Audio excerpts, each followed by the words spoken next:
Hello, I'm Bob the Bookerer and welcome to my channel. And today I just wanted to talk a bit about the books that I've been reading this week. And it's been very much catching up with some new releases this week and kind of related books from similar authors. So let's get kind of into it. But I hope you're all keeping really well. We're sort of rocketing through Pride Month, which is sort of slightly kicking me down in a good way. It's been really busy with work bits, but it's also very exciting to see everything all going on around. So with that in mind, anyway, let's get started. First, oh, hello there. Hiya. First up, we have Long Island by Colter. And this is the sequel to his book. Hello. This is a sequel to the book Brooklyn. Sorry, the dog knows that it's almost dinner time. This is the sequel to his book Brooklyn, and so without spoiling anything, Brooklyn itself ends on quite a big dramatic decision being made. And in interviews for this, Colter has mentioned that the only way he could fathom doing a sequel to this book would be if there was a big enough decision that made sense to follow it up with. And he eventually sort of found that some part of the story was returning to him and he really wanted to do it. So in Long Island, he follows up with the characters some years later. And so we see a lot of the same characters that we had before and them kind of all appearing. But we also have kind of a few new challenges and a few new people in the mix. So the story itself, I think if you've enjoyed Brooklyn, I think you'll very much enjoy a large part of this. Really follows on with particularly the kind of the characters with a fundamental decision, and without, this is not a spoiler because it's basically the first few pages of the book, but right at the beginning of the book there is a baby that has been sort of delivered to the house essentially, and there is a decision to make about what happens next in terms of keeping this child, looking after this child, the kind of follow-up conversations that it basically invokes because of the circumstances that led to this child coming to be, and all of these other things. So it's a really dramatic start to the book. But I think for me, a really big and beautiful part about this book is just how lyrical and tender it is. There are so many characters who feature in this book who are just given this beautiful description of who they are and how their lives are going. And I think it's a book that deals a lot with these family relationships and these kinds of hard decisions that people have to make about what comes next and kind of betting on the future essentially. And I just think it's a really beautiful, gorgeous book. Next up, I went into a little bit of detail about it in the video about the Orwell Prize shortlist, but My Friends by Hisham Matar is a book that came out just fairly recently, I think maybe just the end of last year, that looks very much at two friends and their relationship, and particularly how that friendship gets tested by various political goings on. So in the book, these two men who are both from Libya have this sort of odd and very intense friendship, mostly with them being together and around each other in London, which is where a lot of this book takes place. But it reflects on how they both came to be there, how they came to meet, and what their friendship looks like, but equally how so many parts of being in the UK is this sort of problematized way of being, that they are, on one hand, everybody is sort of saying, well, this is great, you can make money, you're safe, but there's a strong sense of missing home, and there are various political things that happen with Libya and the UK, and particularly around the embassy. There's a real life incident, which I hadn't known about until I read the book. I assumed that the book was actually creating this anew, and it was a brand new sort of fictionalized thing, but no, a real thing where there was an incident at the Libyan embassy in the UK, in London. And so there's a sort of way as well that these characters can never quite escape Libya and can never quite escape their Libyan-ness in everything that's going on. And I just found it really compelling and really beautifully told as well. It's a very dynamic and focused book, but just with these beautiful passages in as well. And next, I read two books by the same author, and I'll kind of condense them a little bit into this. Two books by Christos, Tsiolkas, and he is an Australian writer with with Greek heritage. And he writes a lot about Australianness and Greekness, and particularly kind of queerness as well. And so I've really enjoyed the books of his I've read. He recently came out with a new book called The In-Between, which focuses on, I just think it's beautiful, these two men who are sort of in their 40s and 50s, who are kind of dating again for the first time in forever. And both men going into the date are incredibly nervous about, you know, are they going to measure up? Are they going to be seen as interesting or attractive?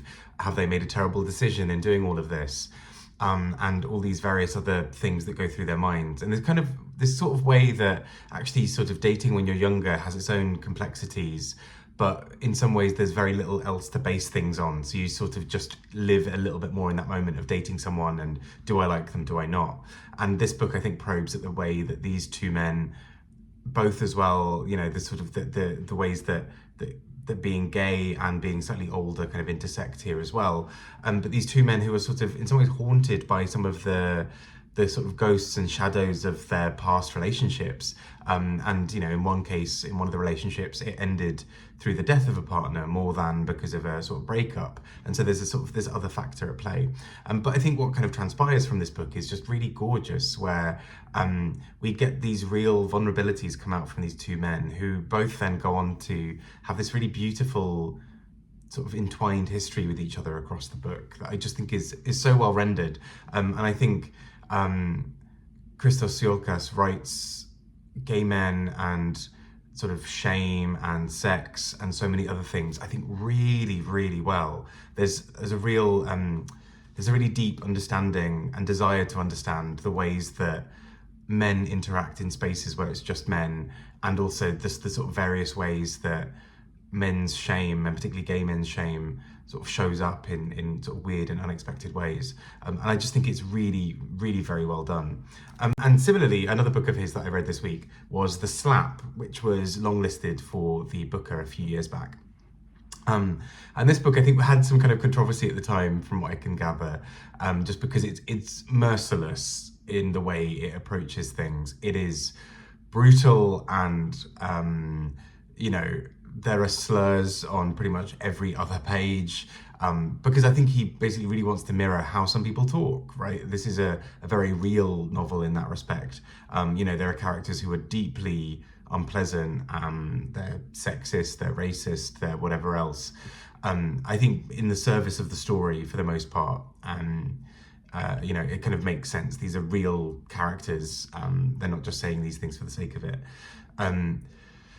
But what the whole book hinges on is this one incident at the beginning. So essentially, long story short, there is a child who is about to attack another child, and a parent intervenes and slaps this other child to stop the action.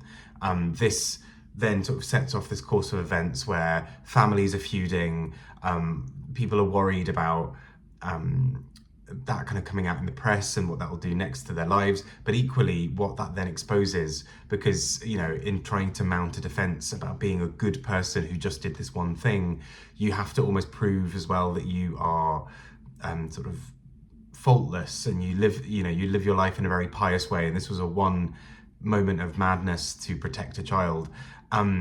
And actually what it unveils is obviously humans are messy and deeply flawed, and particularly the characters in this book are all pretty horrible for the most part. So you get a lot of that kind of coming out as well, which I think is really well done and really well crafted in this book. Next, keeping up with the two-in-one theme, I read two books by Kieran Godard.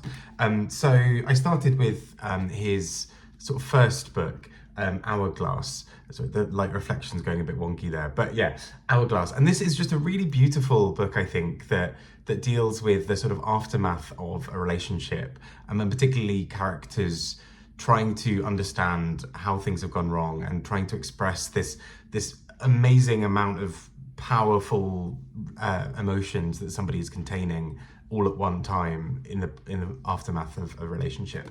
I mean, it's told in this very, I don't know how easy this will be to see on screen, but it's done in this very sort of line break kind of way. So almost all of these thoughts come out as mini sentences and mini moments. So someone will say something, and it's almost like a sentence of, you never think about this thing until it happens, and then and then another thought that's slightly connected but also slightly disconnected. And there's a kind of scatteredness to this book that I found really engaging. It's just this really beautiful way of telling a story, particularly a story that's all about love and desire and thinking about somebody long after something has ended, which I thought was really, really well done. And in some ways, parts of that carry on over into his book that came out this year, I See Buildings Fall Like Lightning. And this is, I think, around 3 or 4 friends, and it tells the story essentially of characters of these people, where some people's lives have moved on from a friendship group that they had ages ago and some haven't. And so you get this sense of one person has sort of broken out almost, has sort of gone out and been able to make money, and everybody else is caught in a sort of drudgery of low income jobs and sort of a fairly day-to-day existence that's a bit repetitive, and they don't feel particularly fulfilled or particularly excited by their lives. And so in some ways that throws it into sharp relief everything else that's happening in their lives, this sort of sense of malaise of, well, everything's a bit rubbish here and it's always going to continue to be a bit rubbish, and what's the purpose of life, what's the point in all this? But I think what kind of breaks through under this is just this really beautiful story about sort of redemption and second chances and trying to make a new life, even if things are kind of against you. And there's a sort of bent to this book as well, in a really interesting way, I think, of sort of politics and a wider conversation about the various ways that things are set up to sometimes mean that people get trapped in ways like this, where people can't really see much of a way out, because there's a kind of drudgery and a repetition that grinds you down and takes away your energy to be able to do anything new. And I think that's just so brilliantly captured in this book as well. I think it's a really bold piece of writing, some really exceptional sentences and some really genius ways of looking at things that I just thought was really, really well done. Next up, I read Knife by Salman Rushdie. And so those of you who I've sort of heard about it in the last couple of years.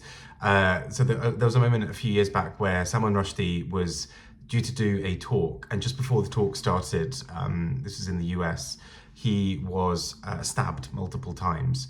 The person who attacked him sort of claimed some sort of motives. They were quite wishy-washy. They sort of said that they felt that he was a disingenuous person, that Salman Rushdie had been lying and was doing all these other things. And obviously, so much of Salman Rushdie's life has been under sort of having to be under protection because of a fatwa that was sort of levied against him. And he talks a lot about that in this book, about the wider fatwa, although he sort of also mentions, like, hey, look, I've spoken about this and about the satanic verses so many other times elsewhere, so maybe I'm not going to go into it fully here, but let's talk about the attack. And in many ways, he says multiple times throughout this book, he had to write this book to be able to write anything else afterwards.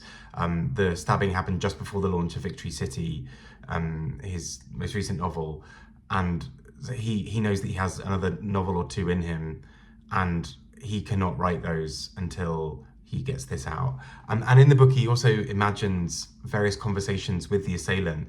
He refers to this man entirely throughout the book as just the A, or just A in many cases. And he purposely kind of keeps that name away. He doesn't want to sort of glorify him or kind of honor him in that respect. But he does have these imaginary conversations with him at one point in the book, where he imagines what it would be like to sit down with this man and try and talk it out and say, why did you do the things you do? Do you think these things are justified? But in typical Salman Rushdie style, it kind of goes off onto discussions about history and politics and philosophy and all these other things that are really interesting. So I think actually, firstly, as a book writing about an attack, I think it's incredibly interesting and compelling and well done.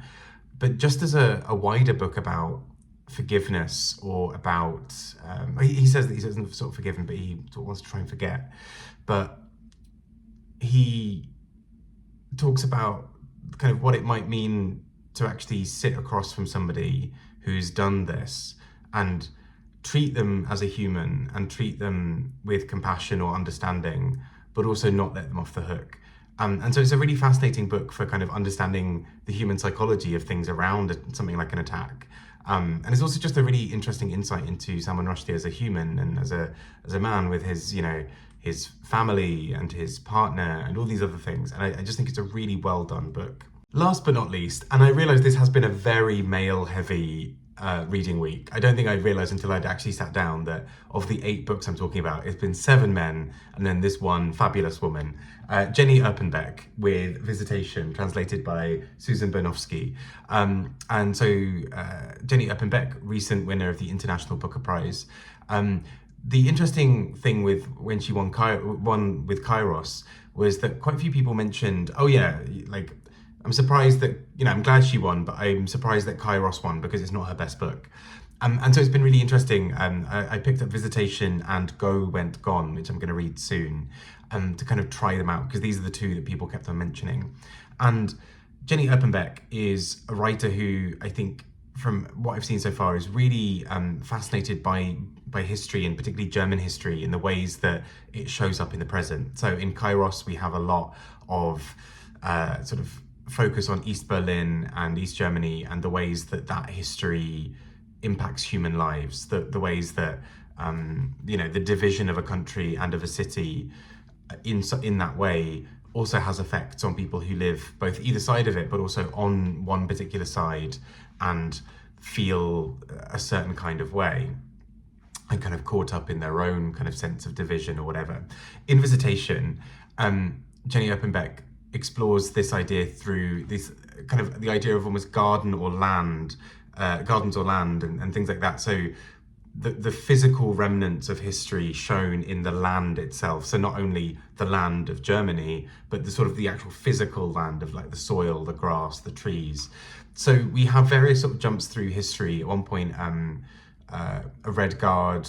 At one point, there's a gardener who's a frequent person throughout this. There are all these various other figures who appear, and sometimes some of these characters appear for a few pages, like the Red Guard, where we hear very much about the ways that somebody from the Red Guard would have moved through the land and have been in a very specific spot, and that was at a time where the nation that the land belonged to was being argued over and being fought over.